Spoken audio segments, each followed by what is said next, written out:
Bueno, pues vamos a dar comienzo con la sesión 3, que es la de preservación y difusión de fondos.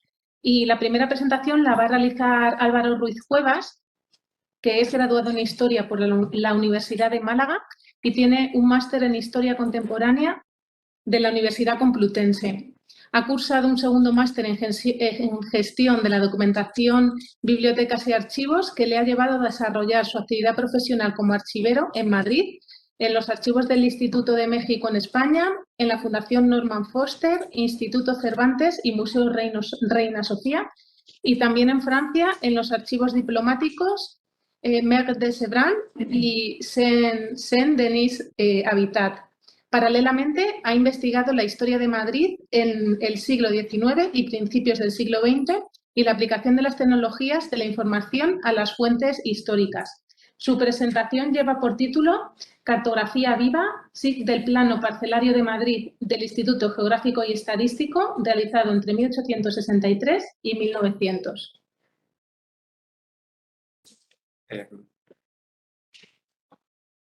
Buenas tardes. En primer lugar, me gustaría agradecer a la organización esta gran ocasión de compartir mi proyecto, que ya hace varios años que lo he llevado a cabo. Y bueno, como acaban de decir, se titula Cartografía viva, Sistema de Información Geográfica del Plano Parcelario de Madrid. La estructura de lo que voy a presentar es la siguiente. En primer lugar, haré una pequeña introducción para dar un poco de contexto. En segundo lugar, pondré la metodología y las fuentes. Y finalmente, los objetivos y las posibilidades de este proyecto. Para empezar, por si hay personas que no están familiarizadas con este término de SIG, decir que se trata de Sistema de Información Geográfica, que quiere decir que es una base de datos que tiene elementos que se pueden representar en un plano, elementos geográficos. ¿Esto qué interés tiene? Pues que permite aprovechar lo que he llamado aquí el desfase de la información y su tratamiento en el siglo XIX. Esto es porque en el siglo XIX se produjo una verdadera explosión de fuentes históricas. Por ejemplo, la estadística, la cartografía maduraron con una forma científica. Aparece la fotografía. El Estado intensifica de una manera muy fuerte todas las maneras de conocer la población, la administración. Y bueno, en resumen, para el siglo XIX tenemos una enorme cantidad de fuentes, de una riqueza impresionante, pero en ese momento no existían unas herramientas de tratamiento de la información a la altura, podríamos decir, que hoy en día sí tenemos, por ejemplo, el Sistema de Información Geográfica. Y bueno, aquí entra en juego el tercer punto que he puesto aquí, y es que hacer un sistema de información geográfica de Madrid es interesante porque la ciudad era un poco, es como una vitrina en la historia, porque era el lugar donde las novedades llegaban antes y las fuentes históricas se manifiestan en primer lugar. Entonces, es muy interesante poder aplicar todas estas tecnologías al momento histórico el más antiguo posible. En este caso, yo creo que sería el siglo XIX.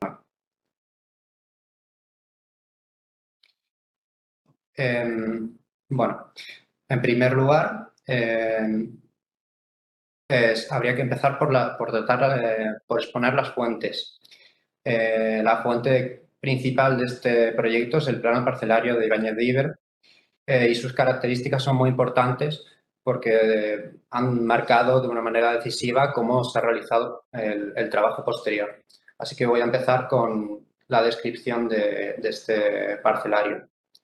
Es uno de los más representativos que tiene Madrid porque representa por primera vez muchos elementos que hasta el momento no se representaban en un plano y además lo hace con una precisión que hasta entonces no existía. Y bueno, si bien se conoce como un plano importante para la historia de Madrid, no hay tanta gente que conozca todas las ediciones que tuvo. Yo conozco 3, pero además están las minutas preparatorias, la principal de 1870, la primera, que no se editó, y luego está ahí una segunda que representa en realidad todo el proceso del plan. Aquí las tenemos. Esta es la primera versión de las minutas, que por la rapidez en la que cambiaba la morfología de Madrid, no dio tiempo a publicar antes de que se terminase el plano. Entonces, en la primera edición, esta es la misma manzana, corresponde con el antiguo convento de Santo Domingo, aquí en Madrid. Pues en el momento de editar el plano, habían tenido que rehacer esta hoja. Entonces, se trata de una minuta que es inédita, no ha sido nunca publicada. A continuación tenemos las diferentes ediciones que existen a diferentes escalas. Está 1874, 1877 y 1879. Vemos cómo van cambiando los diferentes elementos del plano porque se van actualizando las hojas. Y aquí tenemos la segunda versión de las minutas, que es bastante interesante porque si la observamos con detenimiento, vemos que se trata de un palimpsesto. Es decir, que se reutilizó a lo largo de toda su existencia y los elementos que había dibujados a veces se borraban y se trazaban de nuevo para ir reflejando los cambios de Madrid. Para acabar este punto, cabe mencionar que existen otros planos bastante posteriores que actualizan el parcelario de Baños de Ibero, que fueron de iniciativa privada y están bastante reducidos. Están aquí. En un momento dado, si se consigue una buena digitalización, es posible utilizarlos también para ampliar el marco cronológico del proyecto. Bueno, ahora la pregunta, ¿qué hacemos con todo esto para hacer un sistema de información geográfica? Pues aquí he definido las tres fases. En primer lugar, el escaneo, que en este caso, pues afortunadamente ha sido realizado ya por el IGN y en menor medida por la Biblioteca Nacional.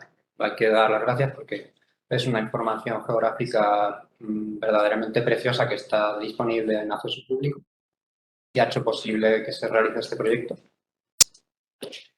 En segundo lugar, se pasa a la georreferenciación, que para los que no conozcan qué quiere decir, lo voy a explicar brevemente, es la asignación de una referencia métrica relativa al sistema de coordenadas global.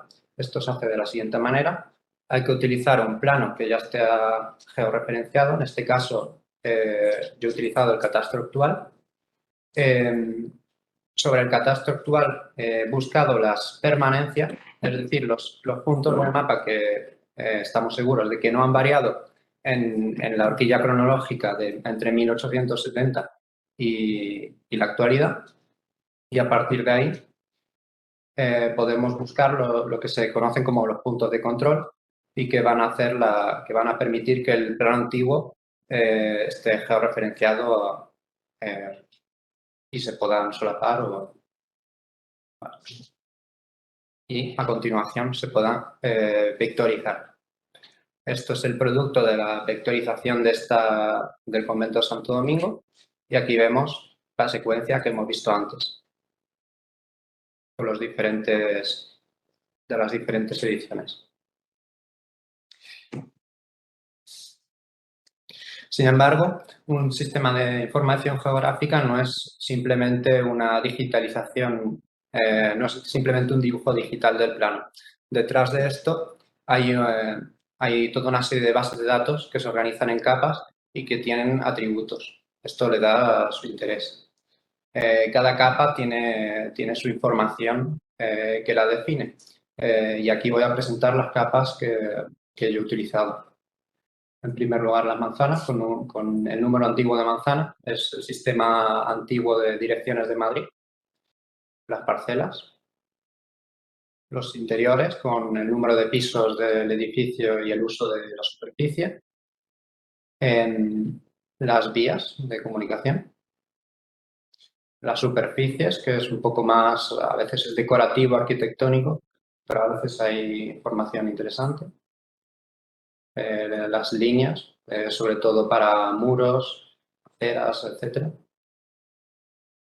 Los transportes, en este caso se ven los tranvías y los ferrocarriles que acaban de aparecer en la ciudad. Los suministros, el gas y las cañerías de agua, las curvas de nivel cada metro y los puntos con, por ejemplo, los árboles, el alumbrado de gas que tenía la ciudad en este momento y las bocas de riego. Y aquí tenemos el resultado de la Plaza Mayor con toda la composición. Pasamos a los objetivos y las posibilidades. ¿Para qué hacer todo esto? Pues el objetivo básico de este proyecto sería tener un sistema de información geográfica lo suficientemente sólido como para proyectar en él otras fuentes históricas que tengan un componente espacial, que se puedan representar en un plano. Yo he sondeado diferentes posibilidades. En primer lugar, los permisos de construir, el padrón municipal y luego otros menos que voy a tratar también. Los permisos de construir es una documentación muy interesante que, para el caso de Madrid, guarda el archivo de Villa y básicamente lo más representativo es que normalmente tienen el plano de fachada para el siglo XIX. Más adelante aparece también la planta. Y toda una serie de información sobre el origen de cada edificio. Esto puede ser muy interesante, sobre todo con los espacios que han desaparecido a lo largo del tiempo. Con el GIS podemos fácilmente referenciar en la base de datos a qué parcela corresponde cada expediente. Por ejemplo, aquí tenemos el expediente de construcción de la casa de la duquesa viuda de San Carlos, construida en 1851 y cuya asignatura es esta de aquí. O sea, la documentación histórica en este caso estaría completando la información que tenemos del plano en sí. Otra opción todavía más interesante es el padrón municipal, que a mi juicio es una de las fuentes históricas del siglo XIX más ricas que existen, porque refleja para cada edificio, para cada vivienda, todas las personas que habitaban en él y mucha información sobre ellas. Pues la fecha de nacimiento, dónde habían nacido, el oficio, cuánto cobraban, si sabían leer y escribir, etc. Es una fuente verdaderamente excepcional. Y por suerte, para esta fecha no hay ninguna limitación con la protección de datos. Pues, de nuevo, como se trata de una información que tiene un componente espacial, la podemos incluir. En este caso, esta sería la ficha de un edificio del Paseo de La Habana, hoy en día es Eloy Gonzalo, creo. Y aquí vemos pues, la parte de ficha del edificio con su correspondiente expediente de construcción. Aquí el número de hojas del padrón que hay, pues para un bajo, para otro bajo, para el principio a la izquierda y para la tienda. Y finalmente aquí la hoja de empadronamiento con todas las personas y sus datos personales. Otros tipos de explotaciones, algunas más sencillas que otras. Por ejemplo, devolver al plano de Ibáñez de Ibero su carácter de registro de la propiedad.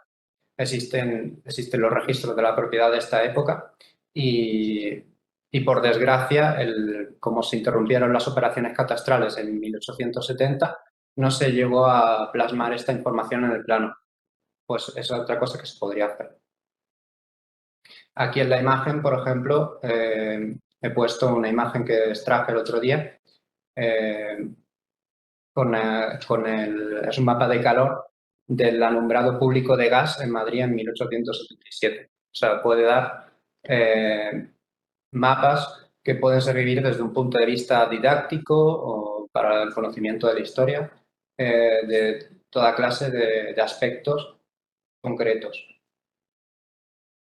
También podemos volver a lo clásico y simplemente editar las hojas originales, como en este caso. Las podéis encontrar en la sala de la izquierda. He impreso algunas de ellas para que se vea verdaderamente la calidad del plano, porque es verdaderamente preciso.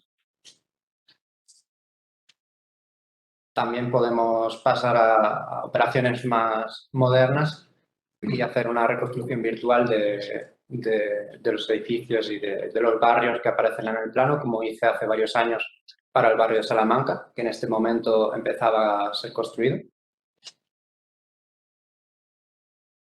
Y bueno, llegando a las conclusiones, después de toda esta información, no sé si estarán pensando como yo que para hacer todo esto para una persona sola es casi inviable, por lo menos a corto plazo, porque efectivamente tiene una multidisciplinaridad importante. Hay una necesidad de acudir a fuentes históricas muy diversas que requieren requieren mucho tiempo para ser tratadas, esta información. Y bueno, posiblemente haría falta la colaboración de otros investigadores. Por suerte, esta debilidad, en mi opinión, es también una fortaleza, porque hay muchos actores que podrían estar interesados, tanto grupos de investigación de las disciplinas de historia del arte, de la arqueología, arquitectura, geografía, demografía histórica, estudiantes, asociaciones para la defensa del patrimonio histórico, instituciones culturales de Madrid, existen varias, genealogistas, etc. Todos ellos podrían tomar partido, incluir sus datos y representarlos, utilizando los existentes y creando otros nuevos. Sería de esta forma que veríamos como el plano parcelario de Ibáñez de Íbero dejaría de ser simplemente un plano para ser una herramienta prácticamente global.